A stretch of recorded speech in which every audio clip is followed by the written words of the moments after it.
बिस्मिल्लाहिर्रहमानिर्रहीम। अस्सलामु अलैकुम all my dear followers and dear students. उम्मीद करता हूँ आप सब खैरियत से होंगे।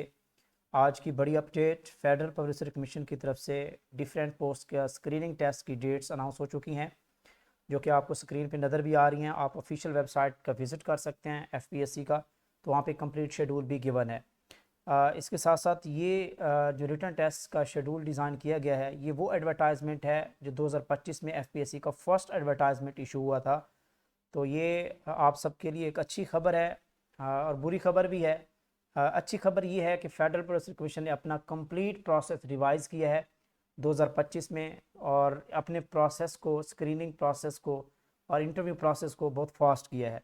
यानी कि जिस तरह पहले जब एक एडवर्टाइजमेंट आता था तो एडवर्टाइजमेंट से कोई 5 से 6 मंथ के बाद इसका टेस्ट कंडक्ट होता था एंड वेरी स्लो प्रोसेस था, लेकिन अब की बात एफपीएससी ने वाकई हैरान किया है। जो गिवन उन्होंने अपनी प्लानिंग दी थी, एक शेड्यूल दिया था, उसके अकॉर्डिंग ही वो चले हैं। अब यहाँ पे देखें तो जो इसका एडवर्टाइजमेंट आता है, जिसकी लास्ट डेट अप्लाई की क्या थी, 7 अप्रैल थी।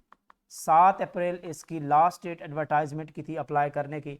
और आज जो अपडेट किया जा रहा है 24-25, यानी कि 26 और 27 जो है ना, वो माह को जो टेस्ट कंडक्ट किया जा रहा है एफपीएससी लेक्चर केमिस्ट्री का एज वेल एज केमिस्ट का। यानी कि आप कह सकते हैं कि ओनली 45 टू 50 डेज़ के अंदर जो है लास्ट डेट अप्लाई के बाद इसकी टेस्ट की डेट भी अनाउंस हो चुकी है। तो ये एक अच्छी अपडेट है। इंशाल्लाह अपकमिंग जितने भी एग्जाम्स होंगे एफपीएससी की तरफ से एटलीस्ट आपको इंतज़ार नहीं करना पड़ेगा। तो ये डिफरेंट पोस्ट हैं, आप यहाँ पे देख सकते हैं। बायोकेमिस्ट का जो टेस्ट है वो 24 तारीख को इसकी डेट अनाउंस हुई है, 24 मई को। तो बिल्कुल रेडी रहें जिन्होंने बायोकेमिस्ट की सीट के लिए अप्लाई किया था। इस तरह इंस्पेक्टर और बाकी जनरल सीट्स भी हैं। और अब हम बात कर लेते हैं लेक्चर केमिस्ट्री के लिए। जो बेटा आपने अप्लाई किया था लेक्चर की सीट पे, केस नंबर F410 केस जो था, इसका टेस्ट की डेट जो है वो 26 मई को अनाउंस हो चुकी है। तो बिल्कुल रेडी रहें। इसका टेस्ट पैटर्न मैं ऑलरेडी शेयर भी कर चुका था। 3 पोर्शंस होंगे, 20 MCQ जो है वो इंग्लिश पोर्शन से होंगे। इनका सिलेबस भी गिवन है, और सब्जेक्ट से रिलेटेड केमिस्ट्री पोर्शन जो चैप्टर गिवन है 50 MCQ होंगी, और 30 MCQ जो आपके पैडागोजी पोर्शन से होंगी। तो ये 26 मई को ये आपका टेस्ट कंडक्ट होगा। ठीक है, फर्दर इंशाल्लाह आपको गाइड भी करते हैं कि आज आप इतने शॉर्ट टाइम में डेफिनेटली स्टूडेंट्स को हमने भी इस तरह जो है ना वो उनको शेड्यूल दिया था कि होप्स हो कि जून में जाएगा ये टेस्ट, ईद के बाद कंडक्ट होगा। लेकिन बहुत फास्टली इनका प्रोसेस स्टार्ट हो रहा है। तो इस बेस पे जो है ना एक अचानक टेस्ट की डेट का अनाउंस होना स्टूडेंट्स के लिए शॉकिंग न्यूज़ तो है, लेकिन ये इंशाल्लाह अपकमिंग एग्ज़ाम्स में आने वाले 2025 और 2026 के एग्ज़ाम में ये आपके लिए अच्छी बात है। ओके, इसके साथ साथ केमिस्ट की सीट भी अनाउंस हुई थी, जो कि जिसका टेस्ट डिज़ाइन किया गया है 27 मई को जो है वो टेस्ट शेड्यूल हुआ है। इसमें 2 पोर्शंस हैं। एक तो आपका इंग्लिश पोर्शन 20 MCQ, और 80 क्वेश्चन जो हैं वो आपके सब्जेक्ट से रिलेटेड या आपके फील्ड से रिलेटेड या डिपार्टमेंट से रिलेटेड क्वेश्चन होंगे। अब मैं आपके साथ शेयर कर देता हूँ कि इनका जो एक्सपेक्टेड क्या जो इनका सिलेबस है, इसको आपने कैसे जो है वो कवर करना है इन शॉर्ट डेज़ में। Just only you have 10 days. तो इन 10 डेज़ के अंदर आपने कौन कौन सी चीज़ें आपने ज़्यादा फोकस करना है, स्पेशली केमिस्ट्री एस्पिरेंट्स जो लेक्चरशिप के लिए अप्लाई कर चुके हैं। सबसे पहले उनको गाइड कर देता हूँ कि बेटा इसमें जो इंग्लिश पोर्शन है, वोकेबलरी है, इंग्लिश ग्रामर है, सेंटेंस स्ट्रक्चर है, इसको आपने कैसे करना है। मोस्टली जो क्वेश्चंस होते हैं जिसमें सिनोनिम्स भी आते हैं, एंटोनिम्स भी आते हैं, समटाइम्स सिंपल यानी कि इंग्लिश कंपोजिशन भी होती है, सेंटेंस उसकी structure, direct indirect, passive voice, ये सारी चीज़ें, सिनोनिम्स, एंटोनिम्स, ये सारी चीज़ें आती हैं। एक तो आप पाक MCQ पे चले जाएं, या टेस्ट पॉइंट वेबसाइट है वहाँ पे चले जाएं, वहाँ से सारी की सारी MCQ की एक दफ़ा रिवाइज कर लीजिएगा। मोस्टली क्वेश्चन जो है ना वहाँ से रिपीट करते हैं। इसके अलावा अल्हम्दुलिल्लाह हमारी complete English grammar, basic English grammar already uploaded है यूट्यूब चैनल पे। आप प्ले लिस्ट में जाके आप वो भी वॉच करेंगे, ज़रूर आपको काफ़ी सारे कॉन्सेप्ट्स क्लियर होंगे। तो वो भी आप मैं डिस्क्रिप्शन में भी लिंक दे दूंगा, आप उसको ज़रूर देखिएगा। इसके साथ साथ बात कर लेते हैं जो केमिस्ट्री पोर्शन है, जो कि 50% आपका 50 MCQ इस पोर्शन से आएंगी। अब क्योंकि आपके पास टाइम शॉर्ट है तो मैं आप इस शॉर्ट टाइम के अकॉर्डिंग आपको बेस्ट सजेशन दूंगा। इसमें से जो बेटा जो आपका केमिकल कैनेटिक्स का चैप्टर है, और radio activity mean nuclear chemistry का चैप्टर इसमें इंक्लूड हो जाता है, ये चैप्टर। इसके साथ साथ थर्मोडायनामिक्स, इलेक्ट्रोकेमिस्ट्री का चैप्टर। ठीक है, ये चैप्टर बहुत इंपॉर्टेंट हैं। जिस तरह आपके पास ये एटॉमिक स्ट्रक्चर भी है, इलेक्ट्रॉनिक स्ट्रक्चर, ये 4 चैप्टर्स। इनको तो आप अच्छे तरीके से देखें, रिवाइज करें। एक तो आप एफएससी की बुक से इसको करें, इवन कि इसको बीएससी लेवल तक भी आप इसको रिवाइज करें। सम टाइम यहाँ से न्यूमेरिकल आ जाते हैं थर्मोडायनेमिक्स में से, या इसके साथ साथ केमिकल काइनेटिक्स से न्यूमेरिकल आ जाता है, तो वो थोड़ा सा टफ टाइप का होता है, तो उसकी प्रैक्टिस करना ज़रूरी है। इसके अलावा बाकी जितना कंटेंट है, nature and properties of matter, ये liquid solid and gaseous chapter है। इसके साथ साथ यहाँ पे आप देखें कि रिएक्शन मैकेनिज्म 4 चैप्टर यहाँ पे मौजूद हैं। एलिफेटिक हाइड्रोकार्बन, एरोमेटिक हाइड्रोकार्बन, इसके साथ साथ न्यूक्लियोफिलिक सब्स्टिट्यूशन रिएक्शन वाला चैप्टर है, और इसके साथ न्यूक्लियोफिलिक एडिशन वाला है, यानी कि एल्डिहाइड और कीटोन का। ये सारे के सारे चैप्टर्स आप जस्ट, क्योंकि टाइम शॉर्ट है, आप एफएससी सेकेंड ईयर की केमिस्ट्री को, पंजाब टेक्स्ट बुक को और फेडरल टेक्स्ट बुक अगर आपके पास अवेलेबल है तो वहाँ से रिवाइज कर लें, अच्छी सी रिवीजन कर लें, इंशाल्लाह ये पोर्शन आपका ईजीली कवर हो जाएगा। तो due to the shortage of time मैं आपको एक अच्छा यानी कि गाइडेंस दे रहा हूँ। इसके साथ साथ अगर हम बात करें, अच्छा यहाँ पे भी हमारे कुछ लेक्चर्स पब्लिश हैं यूट्यूब चैनल पे पड़े हुए हैं, जो कि आपको काफ़ी हेल्प भी मिल सकती है। जिस तरह केमिकल काइनेटिक्स का पूरा कंप्लीट सीरीज़ हमारी अपलोडेड है। इसके साथ साथ यहाँ पे हम देखें तो इलेक्ट्रोकेमिस्ट्री का चैप्टर भी complete 1 short video recorder uploaded है। केमिकल बॉन्डिंग का चैप्टर इंपॉर्टेंट है, ये नोट करें। अच्छा यहाँ पे मैं आपको बताता चलूँ कि इनऑर्गेनिक केमिस्ट्री में से आपने 2 चैप्टर्स पे फोकस करना है, जो कि पास पेपर से क्वेश्चन, मोस्टली क्वेश्चन वहाँ पे आ चुके हैं। एक तो आपका है केमिकल बॉन्डिंग, सेकंड जो चैप्टर है वो आपका है coordination chemistry, D block elements में से। ये 2 चैप्टर्स हैं जहाँ से एफपीएससी है वो ज़्यादातर क्वेश्चन उठा लेते हैं। इनऑर्गेनिक में से मैक्सिमम आप इन 2 चैप्टर्स को कवर कर ले तो इंशाल्लाह आपका पेपर अच्छा हो सकता है। ओके स्टूडेंट, इसके अलावा जो है ना, वो सबसे जो इम्पोर्टेंट बात है वो ये है कि आपने पास पेपर्स को ज़रूर देख के जाना है। एफपीएससी हर साल हर पेपर में 3 से 4 5 क्वेश्चन मस्ट जो है ना वो क्या करता है, रिवाइज करता है या रिपीट करता है। तो अल्हम्दुलिल्लाह हमारे यूट्यूब चैनल, हमारे प्लेटफॉर्म के थ्रू कंप्लीट पास पेपर्स 50+ डिफरेंट पब्लिशरी कमीशन के पास पेपर्स अवेलेबल हैं, तो आप उसको डाउनलोड कीजिएगा। मैं डिस्क्रिप्शन में लिंक दे दूंगा, आप उनको डाउनलोड करके अच्छी सी उन एमसीक्यू को रिवाइज कर लें।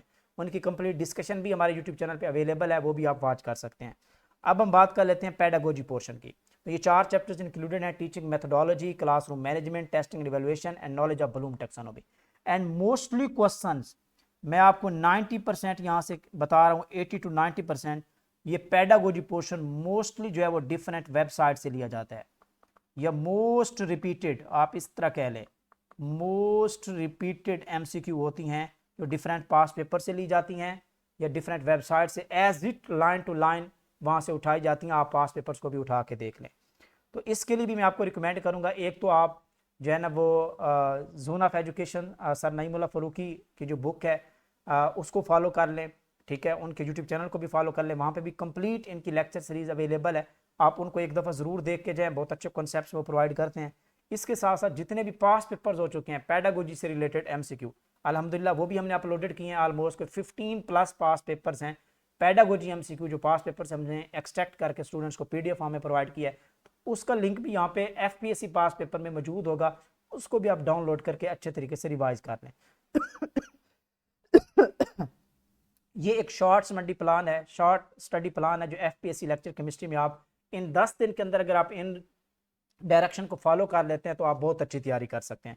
बाकी डिटेल में जाने की बिल्कुल भी ज़रूरत नहीं है, शॉर्ट टाइम है, मैक्सिमम रिवीजन करें, पास पेपर से अच्छे तरीके से एमसीक्यू को रिवाइज करें, तो इंशाल्लाह you will perform the best. अब हम बात कर लेते हैं जो हमारे पास केमिस्ट का पेपर है। ये एक फर्स्ट टाइम जो है वो इस तरह का पेपर पैटर्न आपको मिला होगा एफपीएससी की तरफ से। ये सबके लिए नया सिलेबस है, इनमें से 4-5 चैप्टर जो बिल्कुल नए हैं, नई चीज़ें हैं, उसमें भी मैं आपको बताऊंगा कि आपने किन किन चीज़ों पे फोकस करना है। इंग्लिश ग्रामर सेम पैटर्न जो हम एफपीएससी लेक्चर केमिस्ट्री में आप फॉलो करते हैं, वही सेम आपने वैसे ही प्रिपरेशन करनी है। अब हम बात जाते हैं जी 80% जो आपका प्रोफेशनल पार्ट है, ये वाला हिस्सा। इसमें देखें तो एक तो है आपका basic concepts of analytical chemistry, all the basic concept. काफ़ी दफ़ा मैं वीडियो अपलोड कर चुका हूँ, जब एनालिटिकल केमिस्ट्री की तैयारी कर रहे थे तो उसमें एक पोर्शन है, एक चैप्टर है बेसिक एनालिटिकल केमिस्ट्री। तो उसमें भी मैंने कंटेंट बताया था कि जिसमें आपको डाटा हैंडलिंग कंप्लीट आपने कवर करनी है, उसमें टेस्ट भी आ जाते हैं, complete analysis, qualitative quantitative analysis किस तरह होता है, उनके प्रोसेस, उनके स्टेजेस, वो कवर कर लेनी है आपने। इसके अलावा एक्यूरेसी एंड प्रिसीजन, ये चैप्टर भी, ये टॉपिक जो उसने किया ये भी इसी में आ जाता है। एक्यूरेसी क्या होती है, प्रिसीजन क्या होती है, उसके कौन कौन से मेथड्स और कौन कौन से होते हैं, एरर्स कौन कौन से होती हैं, उसको आप कैसे रिमूव कर सकते हैं, किस टाइप की एरर होती है, इसको भी जरूर आप एक दफ़ा देखिएगा, रिवाइज कर लीजिएगा।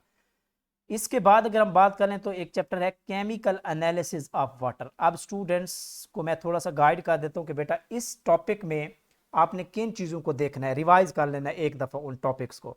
केमिकल एनालिसिस ऑफ वाटर, एक तो आपने ये देखना है कि types and sources of water, कि वाटर के किस टाइप के सोर्सेज हैं, और उसके साथ क्वालिटी स्टैंडर्ड्स, वाटर की क्वालिटी स्टैंडर्ड, सैम्पलिंग मेथड्स कि सैम्पलिंग किस तरह ली जाती है। अच्छा, इसमें जो फिजिकल पैरामीटर्स होते हैं वाटर के वो इंपॉर्टेंट हैं। मैं यहाँ पे रफ पेज पे फिजिकल पैरामीटर्स कौन कौन से आपने देखने हैं, ज़रा एक दफ़ा देखिएगा।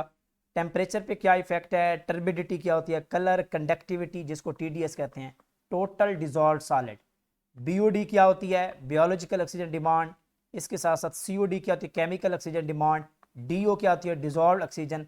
तो इन टर्म्स को भी आपने पढ़ लेना है और उनकी क्या क्राइटेरिया होता है वाटर की क्वालिटी के लिए, तो उसको भी आपने देख लेना है। इसके साथ साथ जो केमिकल पैरामीटर्स होते हैं, ये तो हो गया फिजिकल पैरामीटर। केमिकल पैरामीटर में ये आ जाते हैं बेसिकली, ये फिजिकल पैरामीटर हैं, ये केमिकल पैरामीटर्स हैं, BOD, COD, DOD, pH, इसकी अल्कलिनिटी, हार्डनेस ऑफ वाटर जिसमें आपके मैग्नीशियम आयन और कैल्शियम आयन है, आप उसको किस तरह रिमूव कर सकते हैं, तो वो थोड़ा सा टाइट्रेशन से लिंक भी कर सकते हैं आपका। इसके साथ साथ जो वाटर के अंदर हैवी मेटल्स होती हैं लाइक लेड है, मरकरी है, आर्सेनिक है, उसको आप किस तरह टेस्ट कर सकते हैं या क्वांटिफाई कर सकते हैं, तो वो फिर आपको यूज़ करनी पड़ती हैं डिफरेंट एटॉमिक स्पेक्ट्रोस्कोपी टेक्निक, जिसमें आप एटॉमिक एब्जॉर्प्शन यूज़ कर सकते हैं या कपलिंग टेक्निक्स जिसमें ICP AES यूज़ कर सकते हैं, तो उसको भी आपने एक दफ़ा ज़रूर देखना है। इसके अलावा और भी डिफरेंट एनालिटिकल टेक्निक्स हैं वाटर के अंदर हार्डनेस को फाइंड आउट करने के लिए, टाइट्रेशंस हैं, एसिड बेस्ड टाइट्रेशन है, रिडॉक्स टाइट्रेशंस हैं, स्पेक्ट्रोफोटोमीट्री ये आप कर सकते हैं। इसके साथ साथ एटॉमिक स्पेक्ट्रोस्कोपिक टेक्निक्स उसको आप देख लें। तो ये टॉपिक्स अगर आप थोड़ा सा एक ओवरव्यू ले लेते हैं, रिवाइज कर लेते हैं, तो इस तरह ये जो वाला आपका टॉपिक है केमिकल एनालिसिस ऑफ वाटर, तो ये टोटली कवर हो जाएगा। इस तरह हम बात कर लेते हैं कि theories, techniques and calculation of volumetric, ये वही टाइट्रेशन वाला चैप्टर है, और ये ग्रेविमेट्रिक एनालिसिस है, तो इन दोनों को देख लीजिएगा। अब है जी इसमें coal analysis, particularly analysis of proximate and ultimate.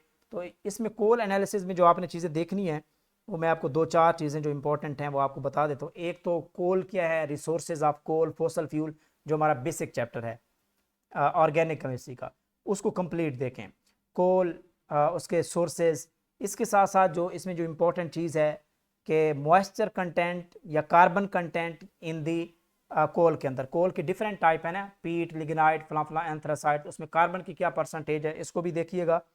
Carbon, और उसमें कैलकुलेशन कैसे की जाती है, कार्बन को किस तरह कैलकुलेट करना है, तो वो आपको मिल जाएगा गूगल से भी।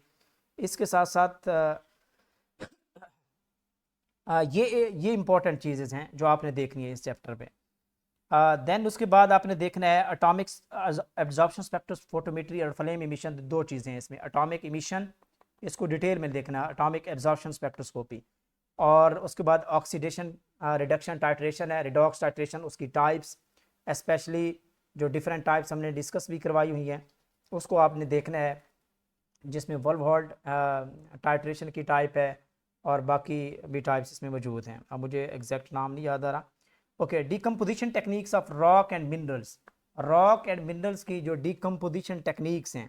अच्छा, ये टॉपिक एक नया टॉपिक है आप सबके लिए, तो इसको भी आपने थोड़ा सा देख लें। मैं आपको दो चार चीज़ें इसकी बता देता हूँ।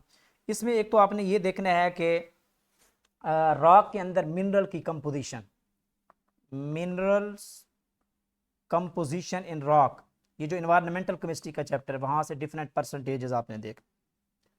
इसके साथ साथ केमिकल डीकम्पोजिशन मेथड्स होते हैं, जिसको हम एसिड डाइजेशन, क्योंकि रॉक्स के अंदर जो मिनरल्स होते हैं आपने उसको सोल्यूशन में लेके आना होता है, तो इसमें हमने देखा था कि एसिड डाइजेशन मेथड होता है, HCl यूज़ कर लेते हैं, nitric acid, HF, aqua reagent use कर लेते हैं, या एक अल्कली फ्यूजन मेथड होता है, अल्कली यूज़ करके सोडियम हाइड्रोक्साइड या सोडियम कार्बोनेट, ये दो इंपॉर्टेंट मेथड हैं।